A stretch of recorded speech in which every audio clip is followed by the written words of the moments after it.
Coaching for mathematics YouTube channel को subscribe करना ना भूलें और घंटा दबाना ना भूलें। लाइक शेयर हमारे चैनल को जल्द से जल्द कर दें। स्वागत है मित्रों आपके अपने YouTube channel royal coaching for mathematics by Tarun Pandit. आइए स्टार्ट करते हैं एक नया टॉपिक, समुच्चय सिद्धांत। ये स्पेशली यूपी बोर्ड को टारगेट करके बनाया गया वीडियो है, तो आप वीडियो को अंत तक देखिए। समुच्चय सिद्धांत के बारे में आपको बताते हैं।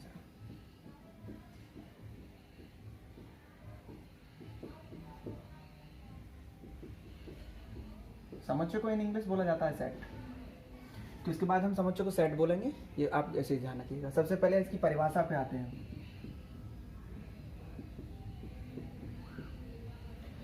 क्या है समुच्चय? समुच्चय है सुपरिभाषित वस्तुओं का समूह। मतलब एक कलेक्शन है, समूह है, एक ग्रुप बनाना है इसका। और कैसी वस्तु होनी चाहिए? वो सुपरिभाषित वस्तुएं। अब सुपरिभाषित वस्तुएं किस तरीके से हम फाइंड कर सकते हैं ये बताते हैं हम आपको। हमसे कहा जाए कि संसार के 10 सर्वश्रेष्ठ क्रिकेटर्स को आपको बताना है। अब यहाँ एक चॉइस होती है कि मेरी चॉइस बल्लेबाजों में है, आपकी चॉइस गेंदबाजों में है, किसी और की चॉइस फील्डर्स में हो सकती है। इसका मतलब ये है कि ये चॉइस पर डिपेंड करता है। तो इसका मतलब सुपरिभाषित वस्तु रखने के लिए उसकी चॉइस का होना बहुत जरूरी है। तो हम साधारण शब्दों में अगर बोलें तो किसी भी वस्तु जिसमें बिना किसी चॉइस के हम सीधा सीधा बोल पाए कि ये व्यक्ति सर्वश्रेष्ठ है। सामान्य तौर पर एक एग्जांपल मैं लेता हूं कि मैं ये कह दूं कि वर्ष के महीनों का समूह, वर्ष के महीनों का समूह। अभी आप भी जानते हैं इसमें कोई चॉइस नहीं है। वर्ष में महीने कितने रहेंगे? 12 रहेंगे, 12 रहेंगे, मतलब जनवरी से लेकर दिसंबर तक ही रहेंगे। तो कोई भी चॉइस नहीं है। इसका मतलब एक वेल डिफाइंड कलेक्शन हो गया, मतलब सुपरिभाषित समूह बन गया एक, कि हमने वर्ष के किसको ले लिया? महीनों को ले लिया। हमसे कह दिया जाए, एक और एग्जाम्पल आप लेते हैं, हमसे कह दिया जाए कि मुंशी प्रेमचंद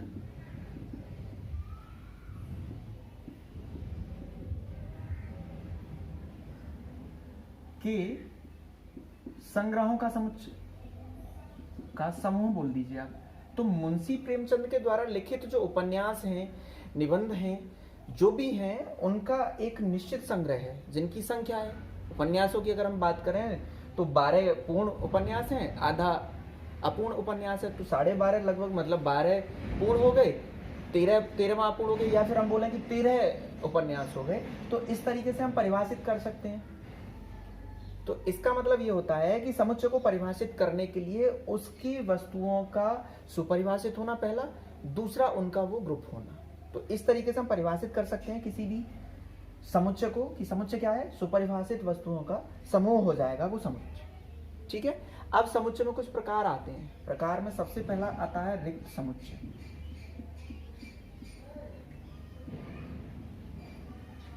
रिक्त समुच्चय क्या होता है? रिक्त समुच्चय होता है ऐसा समुच्चय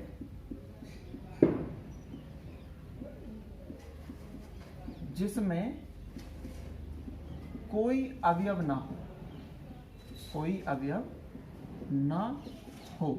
मतलब ऐसा कोई भी समूह हो गया जिसमें कोई भी अवयव नहीं है। अब अवयव नहीं से क्या मतलब है? जैसे मैं बोलूं, एग्जाम्पल के एक एग्जाम्पल लेते हैं इसका, ए से प्रारंभ होने वाले दिनों का समुच्चय या समूह। तो आप मुझे बताइए जरा कि ऐसा कोई भी दिन है जिसकी मीनिंग ए से स्टार्ट होती हो? नहीं है। तो इसका मतलब इसको बोलते हैं रिक्त समूह। और इसको हम प्रदर्शित करते हैं, शो करते हैं किससे? फाई से।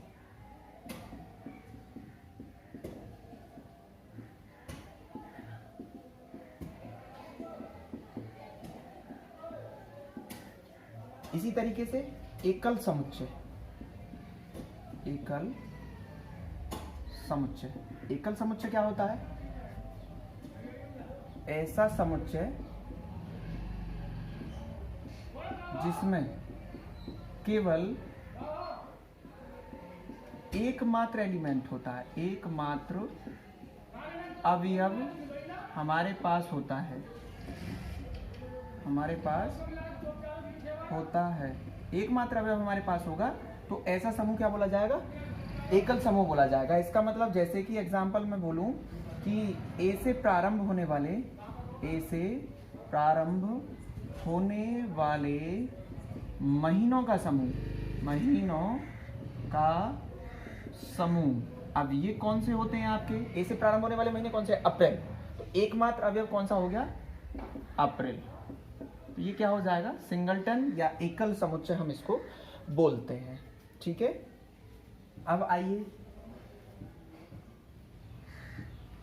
नेक्स्ट चलते हैं, निश्चित और अनिश्चित समूह। निश्चित और अनिश्चित समूह। पहले निश्चित समुच्चय की बात करते हैं।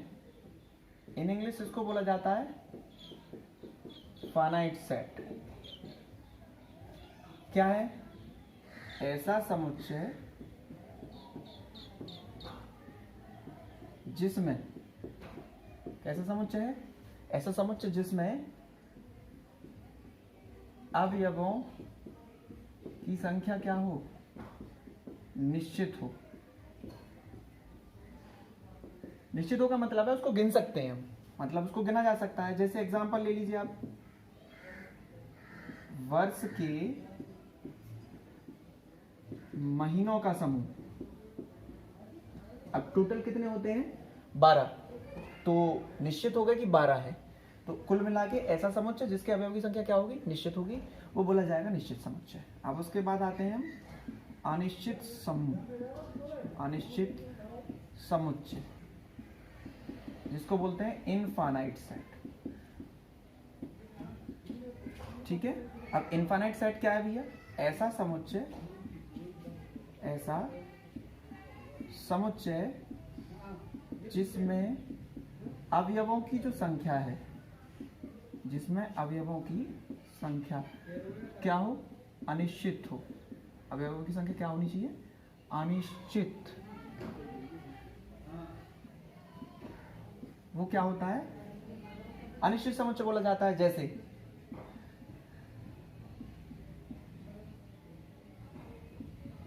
प्राकृतिक संख्याओं का समूह।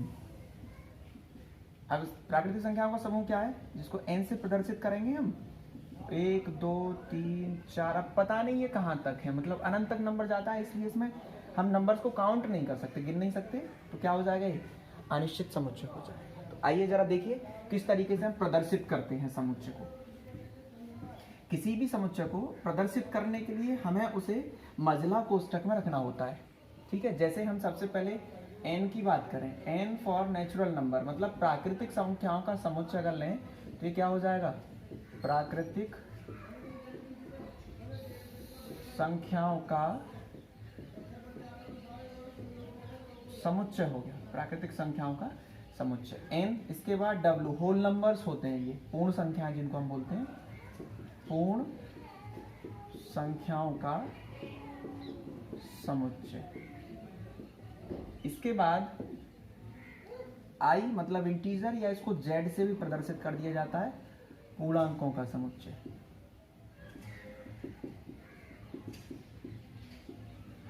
अब पूर्णांकों में दो तरीके से हो सकता है, z प्लस हो सकता है, मतलब धनात्मक पूर्णांकों का समूह।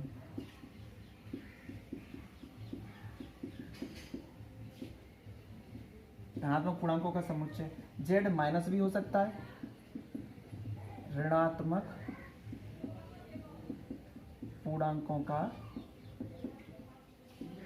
समुच्चय। इसी तरीके से r से डिनोट करते हैं हम वास्तविक संख्याओं का समुच्चय।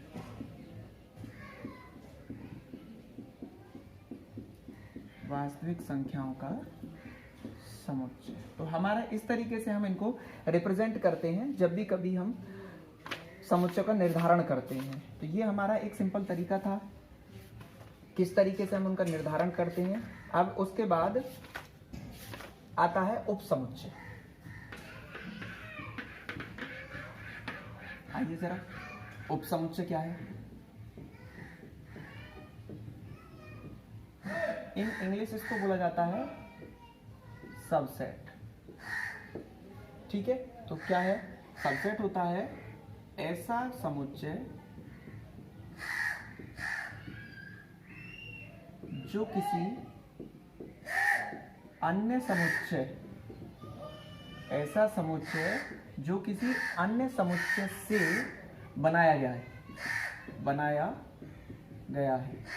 इसका मतलब सीधा सीधा ये है कि हम जब भी बात करेंगे, किसी भी समुच्चय की बात करेंगे, तो ऐसा समुच्चय जो किसी अन्य समुच्चय की सहायता से बनाया गया है या अन्य समुच्चय में से कुछ अवयव लेकर बनाया गया है, तो वो पहला समुच्चय उस अन्य समुच्चय का बोला जाएगा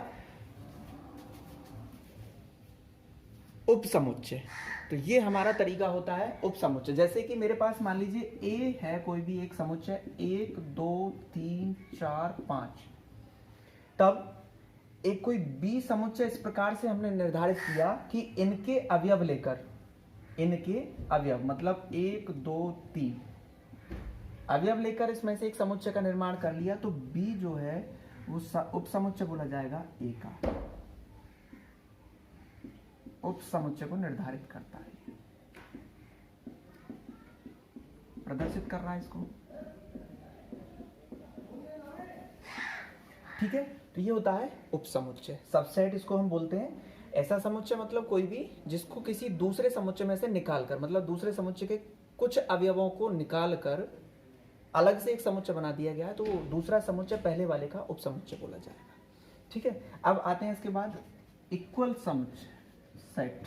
इक्वल सेट समान समुच्चय, समान समुच्चय इसका मतलब होता है इक्वल सेट। ये क्या है भैया? समान समुच्चय होता है ऐसे दो समुच्चय जिनके अवयव समान होते हैं, जिनके अवयव क्या होते हैं? समान होते हैं। कैसे बोले जाते हैं वो? समान समुच्चय या इक्वल समुच्चय बोला जाएगा। ठीक है, तो ये क्या बोले जाएंगे? समान समुच्चय बोले जाएंगे। अवयवों का क्रम कुछ भी हो सकता है।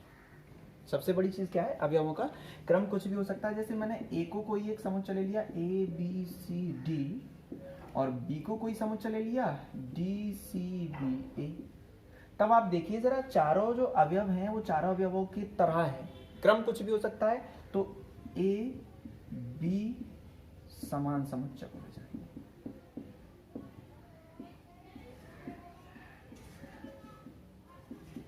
कहलाएंगे। ठीक है, तो ये हमारा तरीका होता है किसी भी समुच्चय का निर्धारण करना। तो अगर अच्छी लगी हो वीडियो तो आप उसको लाइक करिए, सब्सक्राइब करिए और शेयर ज़रूर करिएगा।